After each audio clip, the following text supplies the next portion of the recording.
വേഗം വാ, ആശുവിന്റെ ഒപ്പം വന്നാ ഓളെ കളിക്കാൻ വിടൂല. ഉപ്പ ഇമ്മേ, ആശുവിന്റെ ഒപ്പം വന്ന്. ഇനി ഇവിടെ കണ്ട ആശുവിന്റെ ഉപ്പ കണ്ട നമ്മളെയും ചീത്ത അറിയും. എന്നാ മോനെ, ഇത് കുറച്ച് ചോക്ലേറ്റാ. നിന്നെ കൺപാർക്കുവാൻ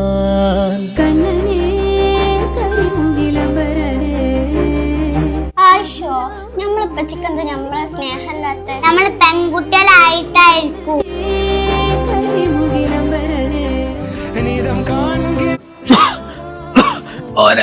മോനെ ആ ഗുളിക ഒന്ന് എടുത്തുണ്ട. മോനെ ആ ഗുളിക ഒന്ന് എടുത്തുണ്ട.